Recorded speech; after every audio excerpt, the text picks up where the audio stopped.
On my tutor's first day at work, I slapped her, but she didn't back down. She slapped me right back, because I always grabbed food from other people's plates. My family never stopped me, they even encouraged it, but she insisted on stopping me. When I reached for her food, she grabbed my wrist hard. Helen is used to helping herself from our plates.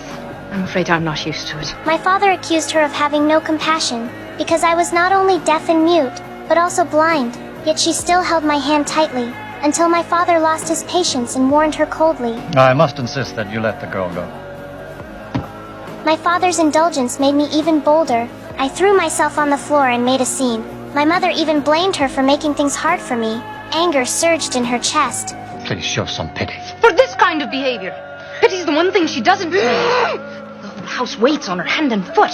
Here. You stay out of this. Letting Helen have her own way, it's really such a small thing. Small! She blamed my parents' endless spoiling for making me this defiant. Without hesitation, she asked my whole family to leave the dining room. Then she locked the door. My father shouted outside, calling her overbearing, but he didn't expect this woman would change my life. After my family left, I reached for food again. She quickly moved the plate away. Being ignored lit a fire inside me. I collapsed to the floor, crying and yelling, but she ignored me and kept eating. When that didn't work, I grabbed her arm and tried to snatch food from the table. Her stance stayed firm. Rage exploded in my chest. I raised my hand to hit her. She hit me back. Slaps echoed in the air. The room felt ready to explode. We stood off for half an hour. I pounded the table in anger. For the first time, I realized she wasn't someone I could mess with. I fumbled around looking for my mother, but the familiar space was empty. Fear surged through me like a tide.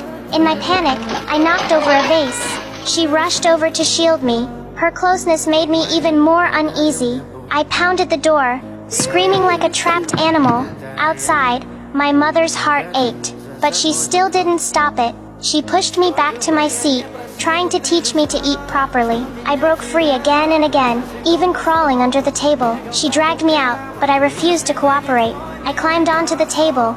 In the dark, my steps were unsteady. Fear crept into my chest. She moved a chair aside, ready to catch me. As expected, I stepped back to the edge and fell into her arms. She carried me back to my seat. She filled a bowl and handed it to me. I thought she had given up. Just as I reached for the food, she stopped me again and handed me a spoon. Anger surged again. I threw the spoon to the floor. She made me pick it up. I sat back down, clinging to the chair like a rock. After countless standoffs, she finally held my hand and fed me a bite. But before she could breathe a sigh of relief, I spat the food all over her face. The defiance in me boiled over. Her anger finally erupted.